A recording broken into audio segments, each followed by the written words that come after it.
Merci, Maman Pasteur. Voilà, nous allons maintenant écouter un chant qui nous sera interprété par la chorale Vie Nouvelle de la Nouvelle Jérusalem de Bruxelles. «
Gloire à Dieu, gloire à Dieu, gloire à Dieu. Merci, merci, merci, merci. Bien-aimés, nous allons maintenant écouter la tranche de témoignage de la famille. J'invite alors deux petits enfants de notre évêque, Séphora et Guy Martin. Si on peut les encourager.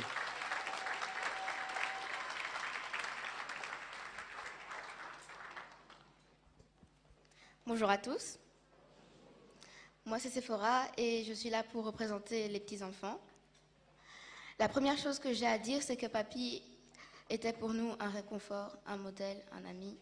La liste est tellement longue que je ne pourrais pas tout vous dire. C'était aussi le meilleur grand-père du monde. Il nous faisait rire, chanter, danser. Il nous offrait toujours plein de cadeaux. Il nous faisait découvrir de nouveaux horizons. Il nous a emmenés à Cleveland, Orlando, Atlanta, Malaga, Barcelone, au Canada. 3 petits points. Je me souviens quand j'étais en maternelle, mamie venait me chercher à l'école tous les mercredis. Quand on arrivait chez elle, papy me faisait regarder des films de Louis de Funès et tous les deux, on rigolait beaucoup. Mais c'était aussi le grand-père de tous les enfants de l'église. Il priait beaucoup pour nous. Il a fait un travail excellent au milieu de nous. Il nous a tous appris à prier et à mettre notre foi dans le Seigneur. J'espère que nous aurons tous un très bon souvenir de lui et de tout ce qu'il a fait pour nous. Merci.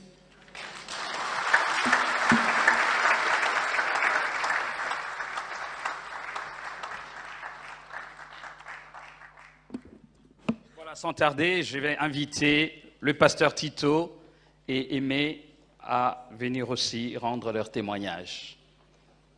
Si on peut les encourager.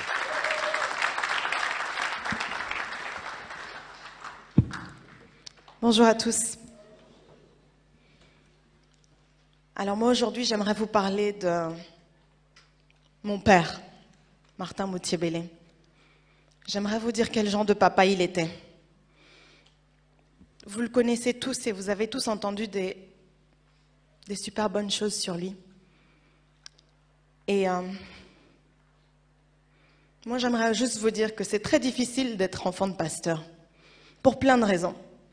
Une des raisons, c'est parce que la manière dont on voit le pasteur n'est pas vraiment représentative de ce qu'il est à la maison. Mais moi, je vais vous dire que c'était un privilège d'être sa fille. Parce que la manière dont vous le voyez, je peux vous dire, c'était exactement comment il était à la maison. Il y a plein de qualités, et moi, je vais juste vous parler de 3 caractéristiques. Comment il était en tant que papa. Premièrement, c'était un visionnaire. C'était un visionnaire pour son église et maman Bertine vous l'a expliqué. Comment est-ce qu'on a obtenu ce domaine. Mais pour sa famille, c'était un visionnaire. Je vais vous raconter l'histoire qu'il m'a racontée quand il est arrivé en Belgique. Premièrement, il était là seul avant que maman et les autres viennent. Et il a commencé à sillonner les rues de Bruxelles. Il marchait. Et il s'est arrêté dans un quartier qu'on appelle Woluwe Saint-Lambert. Certains le connaissent. Il a marché, il a vu un boulevard plein de verdure, le boulevard de la Wolu. Certains le connaissent. Il s'est arrêté et il s'est dit, c'est ici que ma famille va s'établir. Et à partir de là, notre bénédiction a commencé. On ne réalise pas, mais c'est un quartier qui a pris énormément de valeur. Ce boulevard, c'était juste un boulevard. Et maintenant, il y a tellement de buildings, il y a tellement de choses dans ce boulevard, parce qu'il y avait un homme qui avait une vision et qui a dit, moi, je vais m'installer. Après, maman est arrivée avec 5 enfants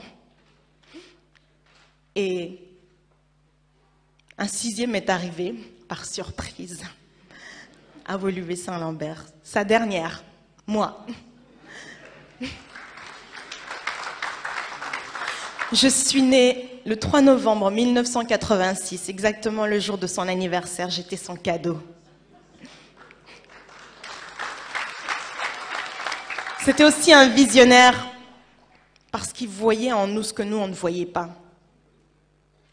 Il voyait en ses enfants des grands hommes, des grandes femmes, des grands musiciens. Nous, on n'avait aucune idée de ça. Mais lui, il l'a vu en nous. Il l'a vu en nous, il l'a vu en vous, parce que c'était un visionnaire pour toute son Église, pour tous ses membres. Je vais parler aussi de son grand cœur. Papa avait un énorme cœur. Vous n'avez aucune idée, je pense. Certains, oui, d'autres, vous n'avez aucune idée. Il était d'une générosité. Il était bon. Et pas parce qu'on le méritait. Pas parce qu'on était gentil ou méchant, mais juste parce qu'il nous aimait. Il a juste décidé de pardonner. Que ce soit ses enfants biologiques, que ce soit ses enfants spirituels. C'était un homme de bien. Comme la parole de Dieu le disait, il ne se lassait jamais de faire du bien. Nous, ses enfants, on le décevait, mais il continuait à nous faire du bien. Je me souviens un jour, je l'avais déçu, et il me l'a dit. Et en punition, il m'offre 2 mois de vacances aux États-Unis. Parce que je l'avais déçu. Il ne se lassait jamais de faire le bien. Et hier, maman nous parlait d'un verset qui était dans son cœur toutes ces années. C'était Proverbe 19, 11. L'homme qui a de la sagesse est lent à la colère et il met sa gloire à oublier les offenses. Et c'est exactement ce qu'il faisait, quoi qu'il se passait. Quoi qu'on faisait, il a toujours continué à aimer et faire du bien, à l'image du Christ. Parce que c'était un homme avec un grand cœur. Il nous aimait, il vous connaissait tous, particulièrement. Il demandait le nom de chacun et il les retenait parce qu'il avait un grand cœur et il nous aimait tous ses enfants. Et enfin, c'était un homme de paix. C'était tellement agréable d'être dans sa présence. Il était paisible, il était serein. Et vous savez, c'est dans les moments difficiles qu'on voit le vrai caractère de quelqu'un. Ces dernières semaines étaient très difficiles pour moi et ma famille. C'était vraiment dur. Mais on le voyait là, et il restait le même, paisible. Jusqu'au dernier jour, on lui posait la question, « Papa, est-ce que ça va ?» Et il nous disait, « Oui. » Des fois, il nous disait, « Ça va très bien. » Jusqu'à son dernier souffle. Et c'est dans la paix, dans le calme, dans la sérénité qu'il est allé rejoindre son Créateur. Alors, je nous encourage tous à suivre cet exemple. Comme il le disait souvent, que Dieu nous aide et que Dieu vous bénisse.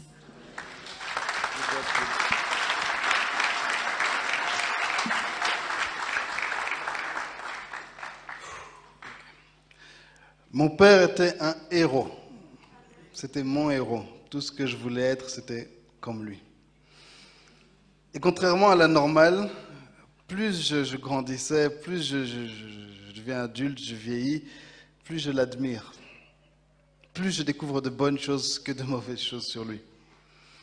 Hébreux chapitre 11 nous parle des héros de la foi, notamment de certains qui ont eu des vies difficiles. Et le verset 38 nous dit que le monde n'était pas digne d'eux. Je pense vraiment que ni le monde, ni moi, on n'était pas digne du bishop, on n'était pas digne de papa. Et je suis sûr que, comme moi, beaucoup d'entre nous réunis ici, on est remplis de regrets parce qu'on aurait voulu le rendre encore plus fier. On aurait voulu lui montrer des choses, lui donner des choses pour qu'il soit fier de nous. On aurait voulu avoir le temps pour l'honorer plus, comme la Bible nous l'indique. Et vous savez quoi?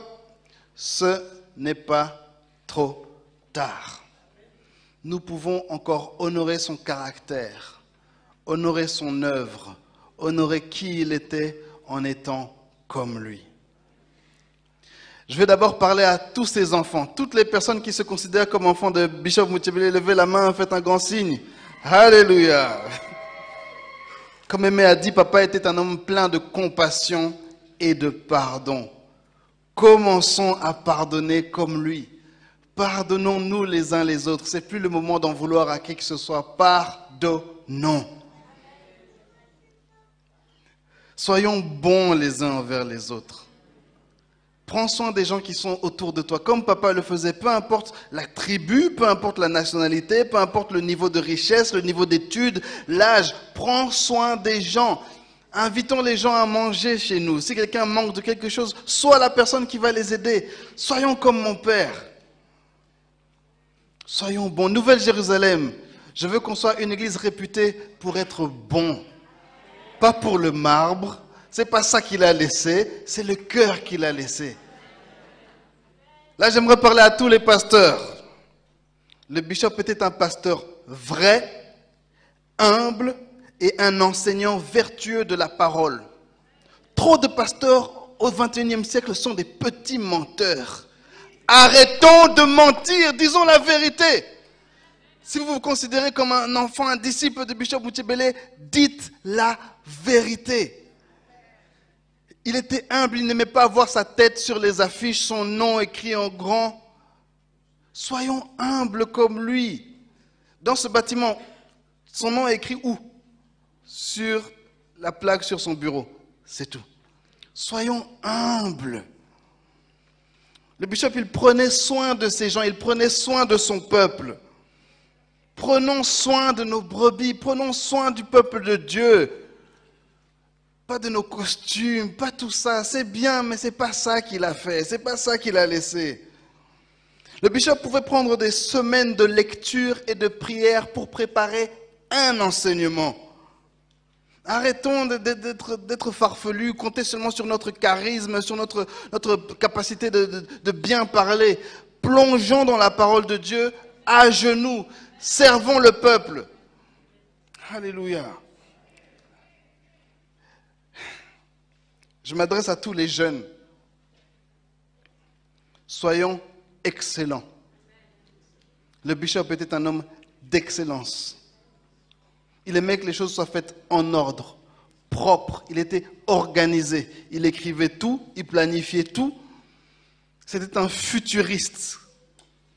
Il vivait 10, 20, 30 ans dans le futur, tout le temps. Les jeunes, soyons comme lui.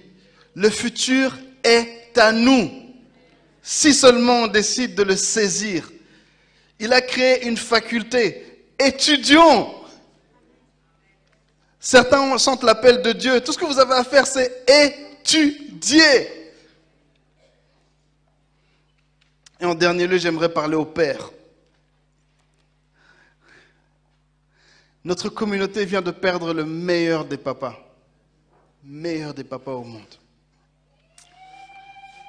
Oh oui. Les pères, on a besoin de nous. Nos épouses, nos mères, nos filles et surtout nos fils ont besoin de nous. Soyons bons, soyons forts, soyons aimants, soyons droits, soyons travailleurs, soyons présents. Nouvelle-Jérusalem, l'année de la grâce n'est pas encore finie. La vie n'est pas finie non plus. Je nous mets tous au défi de continuer la vision du bishop. Que Dieu vous bénisse.